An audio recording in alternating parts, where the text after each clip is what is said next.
Marcus Wellington III stood at the window of his corner office on the 47th floor, watching the city sprawl beneath him like a chessboard he had already won. At 35, he owned half the buildings he could see and had business interests that stretched across 3 continents. His phone buzzed constantly with calls from politicians, celebrities, and other billionaires seeking his attention or money. But today something felt different. Today he couldn't concentrate on quarterly reports or merger deals. The reason was waiting for him at home in his massive estate in the hills. His 8-year-old son, Timothy, had been acting strangely for weeks. The boy who once ran to greet him at the door now barely looked up from his tablet when Marcus entered the room. Timothy's grades had dropped. He refused to eat most meals, and he spent hours alone in his room. The expensive child psychologist Marcus hired couldn't figure out what was wrong. Each session ended with the same conclusion. Timothy was a perfectly healthy, intelligent child who simply seemed sad and withdrawn. Marcus tried everything money could buy. He bought Timothy a new gaming system, arranged for private tutors and subjects the boy showed interest in, and even purchased a small pony for the estate grounds. Nothing worked. His ex-wife Catherine blamed Marcus for working too much and not spending enough time with their son. She lived in Paris now with her new husband, visiting Timothy only during holidays and summer breaks. The custody arrangement gave Marcus primary care, but he was beginning to wonder if he was failing as a father. What frustrated Marcus most was his own helplessness. In boardrooms, he commanded respect and could solve million-dollar problems with a single phone call. But faced with his son's unhappiness, all his wealth and power meant nothing. He had fired 3 nannies in the past month, each one failing to connect with Timothy or bring back the cheerful boy Marcus remembered. The house staff walked on eggshells around both father and son, unsure how to help. The latest nanny had quit just yesterday, claiming Timothy was too difficult and that she couldn't handle his mood swings. Marcus was at his wits' end. He had important meetings scheduled for the rest of the week, including a crucial negotiation that could add another $1 billion to his portfolio. But how could he focus on business when his only child seemed to be slipping away from him? The boy barely spoke to him anymore, answering questions with single words or simple nods. That morning, Marcus had made a decision that surprised even himself. Instead of calling another expensive nanny service or private agency, he contacted a local employment center that helped place domestic workers. He needed someone immediately, and he didn't care about prestigious credentials or fancy references. He just wanted someone who could be there for Timothy while he figured out a more permanent solution. The agency promised to send someone by noon. Marcus had left detailed instructions with his head of security, William, about the new hire. The woman's name was Grace Johnson. She was 43 years old and she had experience working with children. That was all Marcus knew and frankly all he cared about at the moment. He just needed someone reliable to watch Timothy while he tried to salvage what was left of his work week. As Marcus signed the last document on his desk, he made another decision. He would leave work early today and spend the evening with Timothy. Maybe they could watch a movie together or play video games. Maybe he could break through whatever wall had formed between them. The merger could wait one more day. His son was more important than any business deal, no matter how much money was involved. The drive home through the winding hills usually relaxed Marcus, but today his mind raced with worries. What if this new woman was just another temporary solution? What if Timothy continued to withdraw despite all of Marcus's efforts? What if the damage to their relationship was already permanent? These thoughts followed him through the security gates and up the long driveway to his estate, where he hoped to find some answers waiting for him. Grace Johnson stepped off the city bus and looked up at the towering iron gates that marked the entrance to the Wellington estate. She had cleaned houses for 20 years, but nothing had prepared her for this level of wealth. The security guard checked her identification twice before buzzing her through the pedestrian entrance.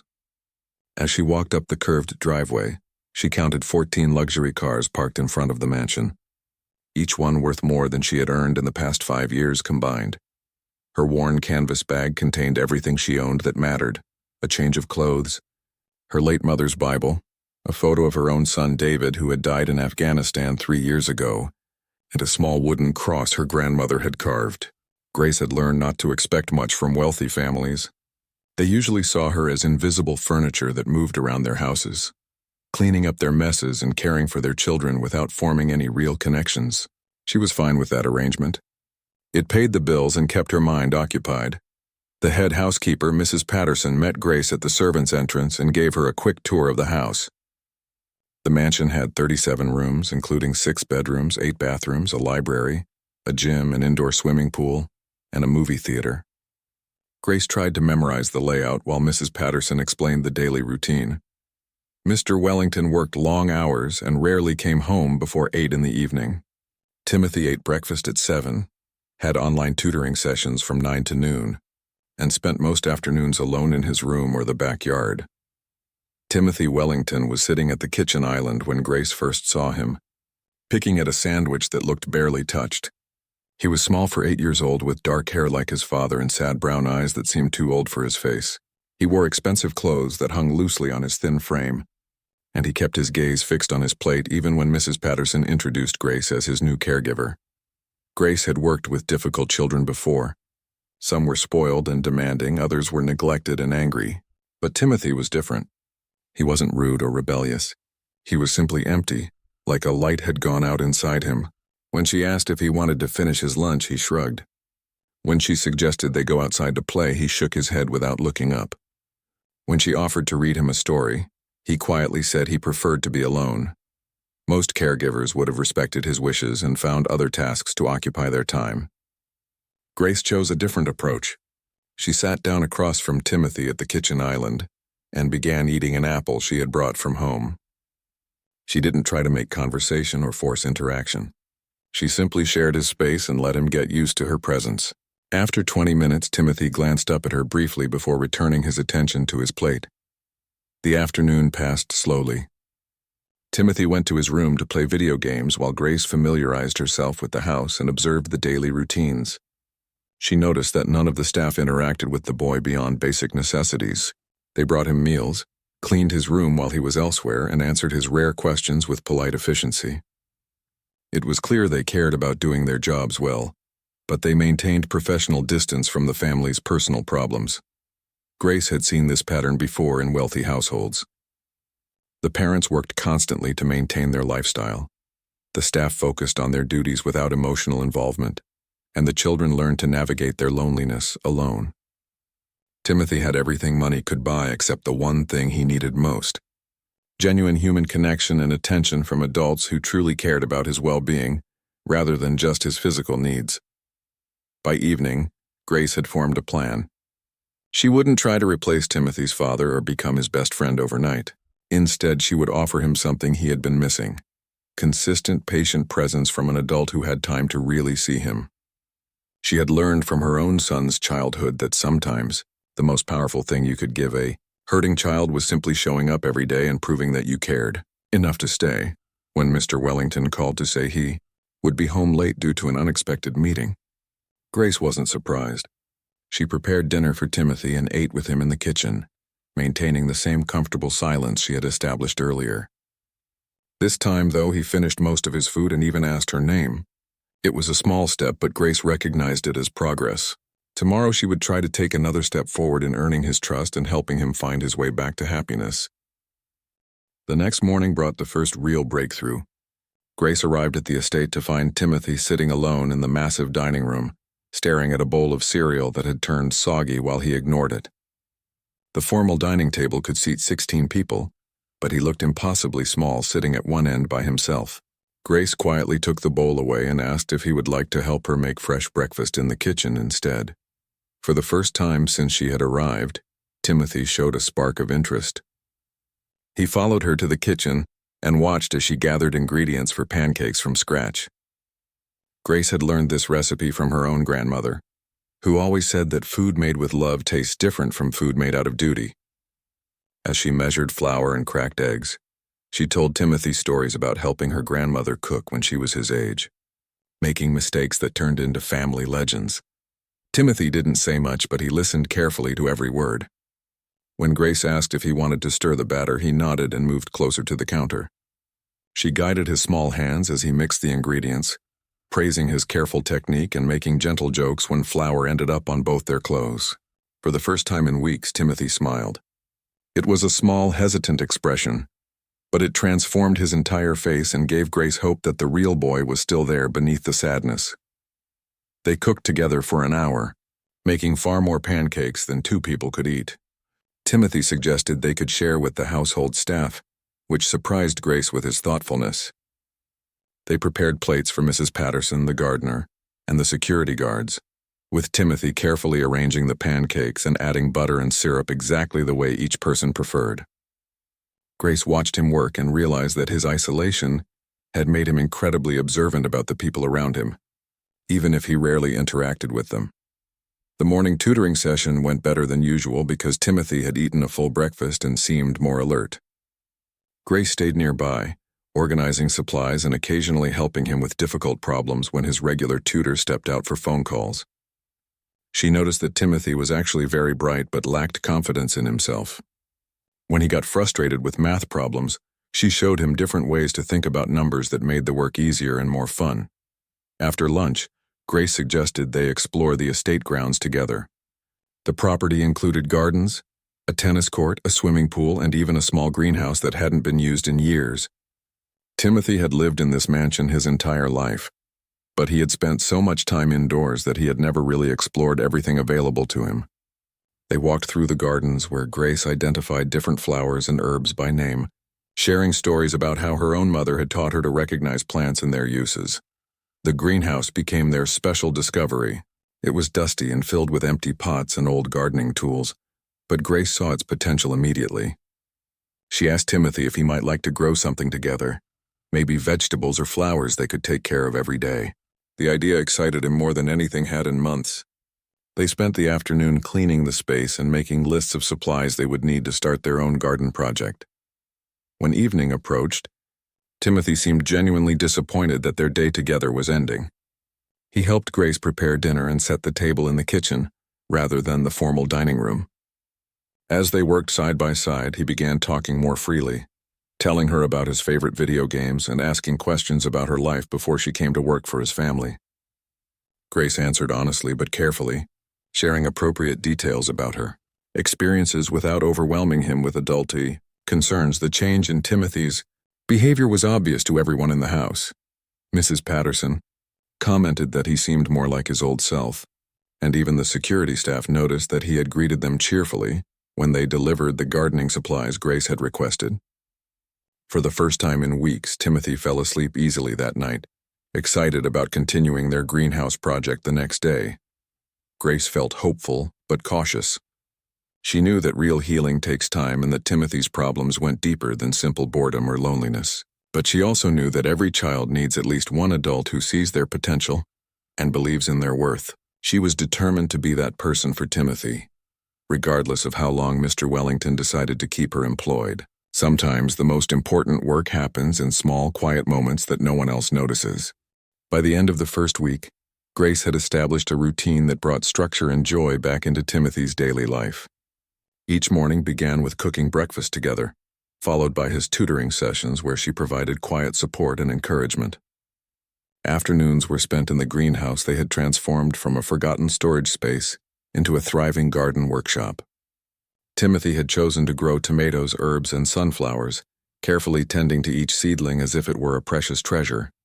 The change in the boy was remarkable.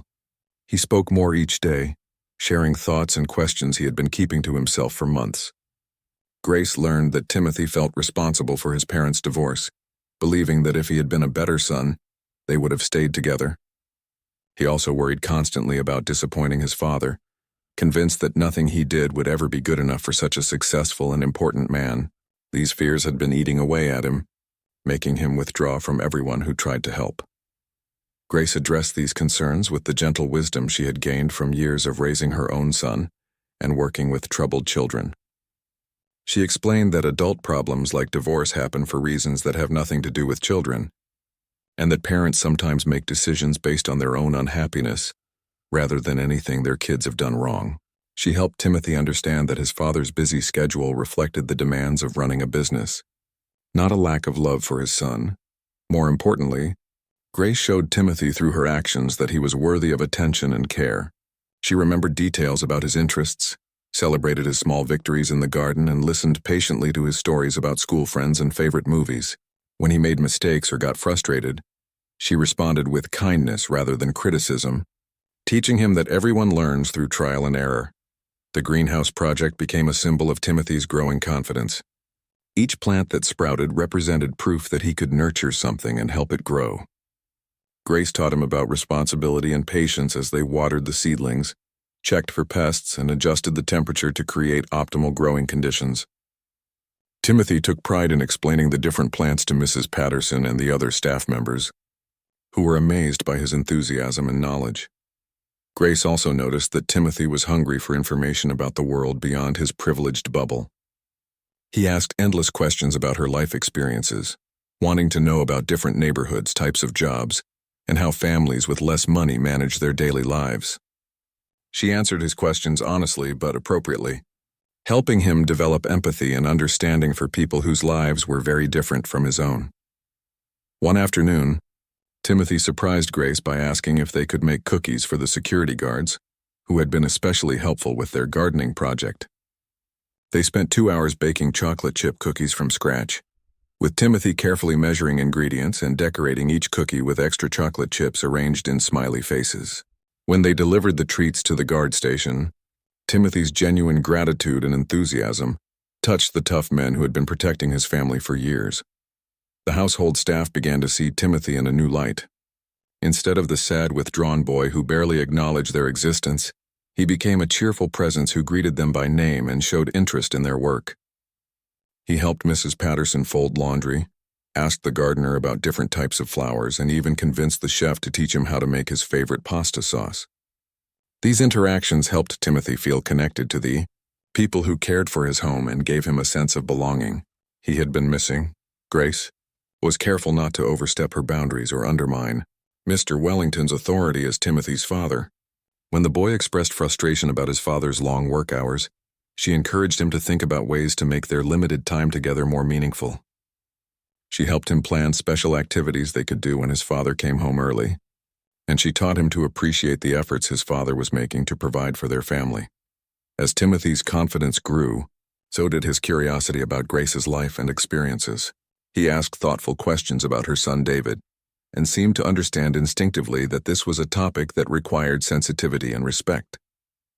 Grace shared appropriate memories about David's childhood and military service, helping Timothy understand concepts like sacrifice, honor, and the importance of serving others. These conversations deepened their bond and gave Timothy positive role models to look up to beyond his immediate family circle. 3 weeks into Grace's employment, Timothy had transformed from a withdrawn, troubled child into a bright, engaged boy who looked forward to each new day. His grades improved dramatically as his confidence grew, and his tutors reported that he was participating actively in lessons and asking thoughtful questions. The change was so dramatic that Mrs. Patterson called it a miracle, though Grace knew it was simply the result of consistent love and attention applied with patience and understanding. The greenhouse had become Timothy's pride and joy. He woke up early each morning to check on his plants before breakfast, carefully recording their growth in a notebook Grace had given him. His tomato plants were producing small green fruits, the herbs were flourishing, and his sunflowers had grown tall enough to require stakes for support. Timothy took photographs of his garden every few days, creating a visual diary of his success as a young gardener. More importantly, Timothy had begun talking about his future with excitement and optimism. He told Grace he wanted to study agriculture in college so he could help develop better ways to grow food for hungry people around the world.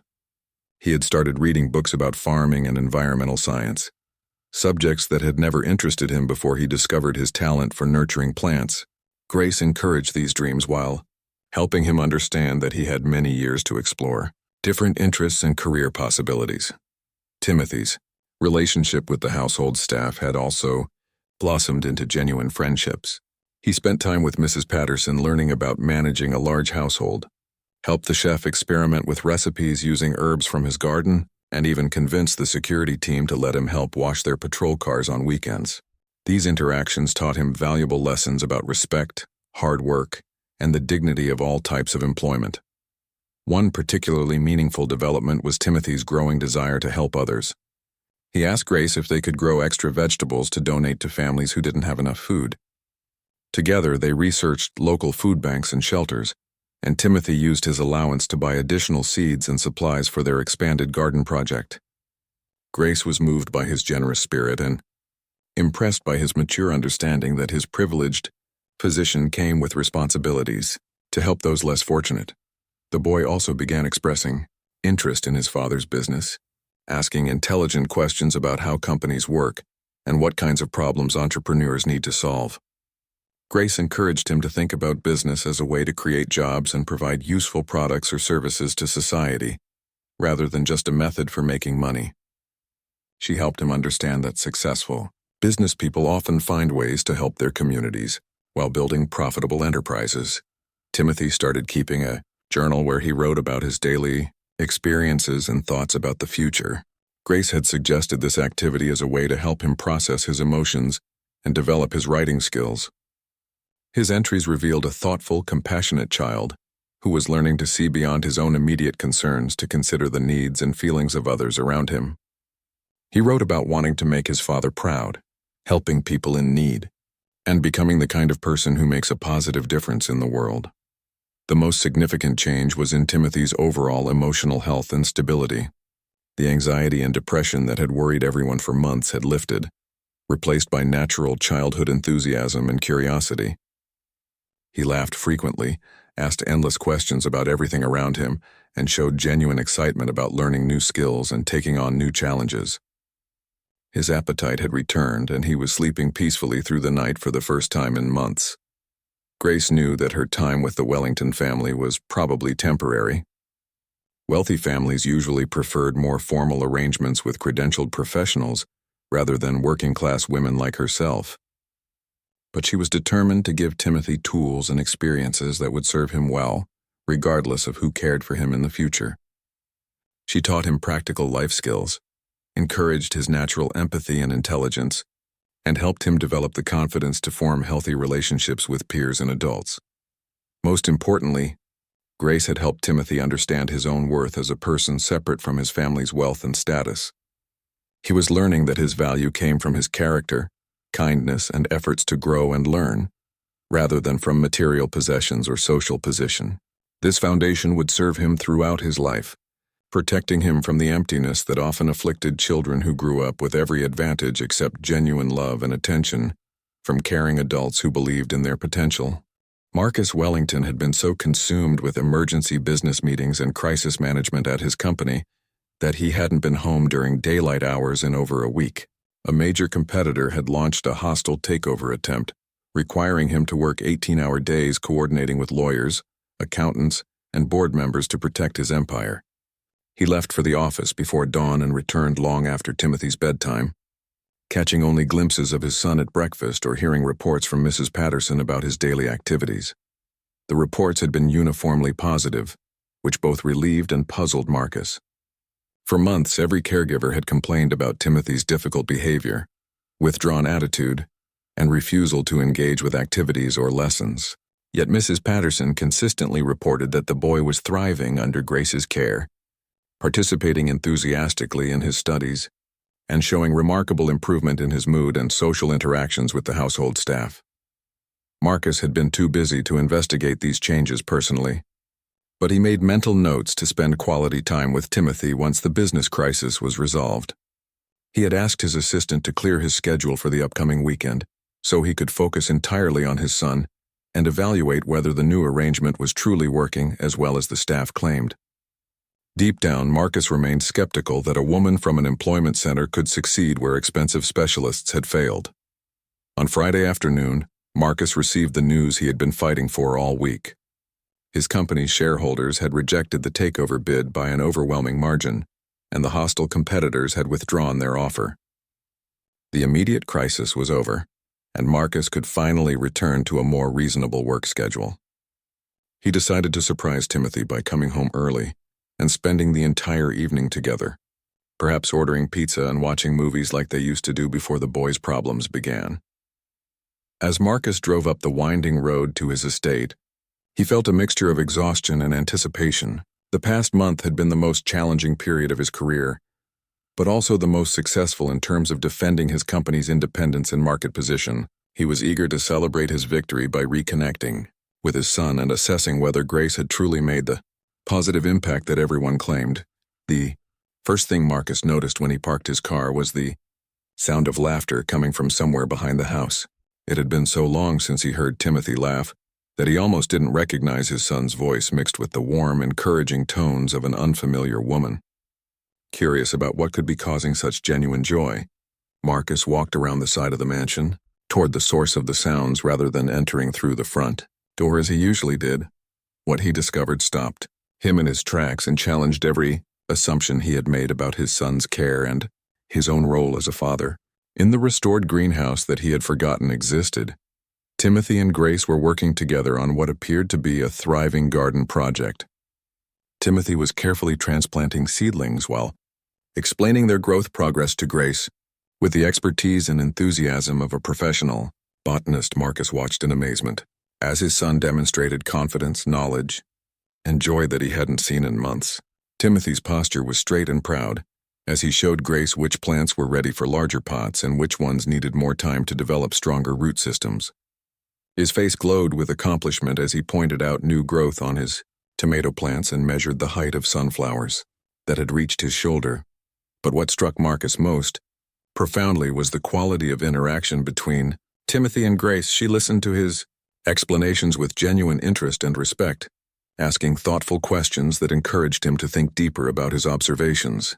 When Timothy made suggestions about adjusting their watering schedule or relocating plants to optimize sunlight exposure, Grace treated his ideas with the same seriousness she would show an adult expert. Marcus realized he was witnessing something he had never provided for his son: patient, focused attention from an adult who had time to truly see and appreciate Timothy's unique qualities. Grace wasn't just supervising his activities or ensuring his safety. She was actively participating in his interests, celebrating his successes, and helping him develop skills and confidence that would serve him throughout his life. The conversation he overheard revealed even more about the depth of their relationship. Timothy was sharing his dreams about studying agriculture and using his knowledge to help solve world hunger, while Grace encouraged his ambitions and helped him think about the steps he could take to prepare for such a meaningful career. She asked about his favorite subjects in school and suggested ways he could connect his current interest to broader educational opportunities. Marcus stood frozen in the doorway, overwhelmed by the realization that a woman he had hired without much thought or investigation had accomplished what teams of expensive professionals had failed to achieve. She had not only restored Timothy's happiness and confidence, but had also inspired him to think beyond his privileged circumstances toward a future of service and meaningful contribution to society. Marcus remained hidden in the doorway for several more minutes, watching his son interact with Grace in ways that revealed the depth of their bond. Timothy showed her a journal where he had been recording daily observations about plant growth, weather patterns, and garden management techniques. His handwriting was careful and neat, and his entries demonstrated scientific thinking and genuine passion for his project that Marcus had never seen him apply to any other activity. What moved Marcus most was overhearing Timothy talk about his father with pride and understanding rather than the resentment or fear he had expected. The boy told Grace that he was learning about business and economics so he could understand his father's work better and maybe help people through entrepreneurship like his father did. Grace had clearly helped Timothy reframe his father's long work hours as dedication to providing for their family and contributing to society rather than evidence of neglect or lack of love. When Timothy mentioned wanting to surprise his father with vegetables from their garden, Marcus felt his throat tighten with emotion. His son had been thinking about him and planning ways to share his newfound interests, even while Marcus had been too busy to spend meaningful time at home. The boy's generosity and thoughtfulness, nurtured by Grace's patient guidance, made Marcus realize how much he had been missing during the most important years of his son's development. Marcus finally stepped into the greenhouse, causing both Timothy and Grace to look up with surprise. Timothy's face lit up with genuine excitement as he rushed to show his father everything they had accomplished together. He gave a detailed tour of their garden, explaining each plant variety and its specific care requirements with the enthusiasm of a professional horticulturist. His confidence and knowledge amazed Marcus, who had never seen his son so passionate about any subject. Grace quietly stepped back to give father and son space to connect, but Marcus asked her to stay and explain how she had inspired such remarkable changes in Timothy. She spoke modestly about establishing routines, providing consistent encouragement, and helping Timothy discover his natural talents and interests. She emphasized that Timothy had always possessed intelligence, creativity, and kindness, but had needed someone with time and patience to help him develop these qualities. The conversation revealed Grace's deep understanding of child development and her genuine love for Timothy as an individual rather than just as her employer's son. She had studied his personality, identified his strengths and challenges, and created learning experiences that built his confidence while teaching practical life skills. More importantly, she had helped him process his feelings about his parents' divorce and his place in the family with wisdom and compassion. Marcus asked Grace about her background and was humbled to learn about her personal losses and struggles. She had raised her own son while working multiple jobs, supported him through military service, and coped with his death in Afghanistan while continuing to care for other people's children. Her strength, resilience, and capacity for love despite her own grief put Marcus's complaints about work stress into perspective and made him ashamed of how little attention he had given to his own son's emotional needs. Timothy begged his father to stay for dinner so they could cook together using herbs and vegetables from their garden. The three of them spent the evening preparing a meal that Timothy had planned, with Grace guiding them through recipes that incorporated their fresh produce. Marcus watched his son demonstrate cooking skills, social confidence, and genuine happiness that had been missing for months, and he realized he was witnessing a miracle that had nothing to do with money or professional credentials. As they ate dinner together in the kitchen rather than the formal dining room, Marcus listened to Timothy talk about his plans for expanding their garden, his interest in sustainable agriculture, and his dreams of helping solve environmental problems through farming innovation. The boy's thoughtfulness and maturity impressed Marcus, who recognized that Grace had helped his son develop a sense of purpose and social responsibility that would guide him throughout his life. After Timothy went to bed, Marcus had a long conversation with Grace about her approach to childcare and her plans for the future. He offered to double her salary, provide professional development opportunities, and give her whatever resources she needed to continue working with Timothy. More importantly, he asked her to help him become a better father by teaching him how to connect with his son in meaningful ways despite his demanding work schedule. Grace accepted his offer with the understanding that her primary commitment was to Timothy's well-being and development rather than to maintaining Marcus's convenience or protecting his feelings. She agreed to help Marcus build a stronger relationship with his son, but only if he was willing to make real changes in his priorities and communication style. Marcus agreed immediately, recognizing that Grace had given him something more valuable than any business deal: the chance to truly know and connect with the remarkable boy his son had become under her care.